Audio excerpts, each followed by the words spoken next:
हर कोई अपनी जाति बता ही देता है, लेकिन अब सरकार जाति पूछेगी, हर जात का रिकॉर्ड रखा जाएगा। जातिगत जनगणना के आधार पर पूरे देश की जातियों का डेटा कलेक्ट किया जाएगा। ऐसे में आपको अपनी कास्ट के बारे में थोड़ी बहुत नॉलेज तो होनी ही चाहिए। देखिए दोस्तों, वैसे तो इस्लाम में कास्ट सिस्टम होता ही नहीं है, लेकिन भारतीय मुसलमान काम के आधार पर कास्ट में बटे हुए हैं। जैसे मेरा नाम फरीन अंसारी है और मेरी कास्ट है अंसारी।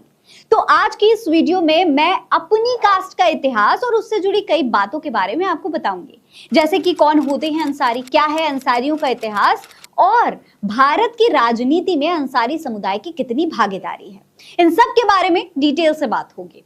सबसे पहले तो ये समझिए दोस्तों कि अंसारी कोई जाति नहीं होती है। हाँ, कारोबार की नजर से देखें तो जो लोग कपड़ा बनाने का काम किया करते थे वो अंसारी हो गए।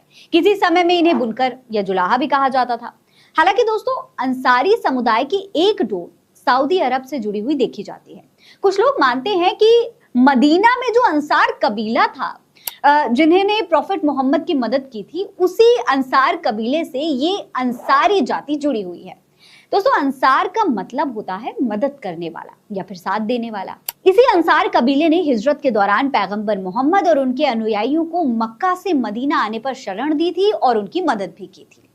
अपने खानदान के अगर आप पुराने बुजुर्गों से पूछेंगे तो वाराणसी का आजमगढ़ से सटा हुआ कुछ हिस्सा, गाजीपुर का आजमगढ़ और बलिया से सटा हुआ कुछ हिस्सा, आजमगढ़ का कुछ हिस्सा और बलिया का आजमगढ़ से सटा हुआ कुछ हिस्सा, ये जो मिलाकर जो क्षेत्र बनता है उसे खित्ता-ए अंसार कहा जाता है। अरबी में खित्ता का मतलब होता है जमीन का एक टुकड़ा या फिर कोई पर्टिकुलर एरिया। दोस्तों, ऐसी मान्यता है कि कुछ अंसार लोग इसी एरिया में आकर सऊदी अरब से बस गए थे और ये जो पूरा क्षेत्र था इसी वजह से खित्ता-ए अंसार कहा जाने लगा। यहाँ के रहने वाले कुछ लोग इसी खित्ते से अपनी पहचान जताने के लिए अपना नाम अंसारी लिखने लगे। फिर यही लोग कपड़ा बनाने के काम में धीरे धीरे लग गए। हालांकि भारत के अंसारियों का उस अंसार कबीले से कोई संबंध है और ये जो कहानी बताई जाती है ये कितनी सच है, जब इसके बारे में हमने रिसर्च किया तो इससे जुड़ा हुआ कोई भी पुख्ता सबूत हमें अपनी रिसर्च में नहीं मिला। ना ही हिस्ट्री में ऐसा कोई सबूत मिला कि मदीना के लोग हिंदुस्तान में आए हों, क्योंकि हिंदुस्तान में तुर्कियों का आगमन हुआ था, तुर्की आए थे। मदीने में उनका कोई लेना देना ही नहीं था।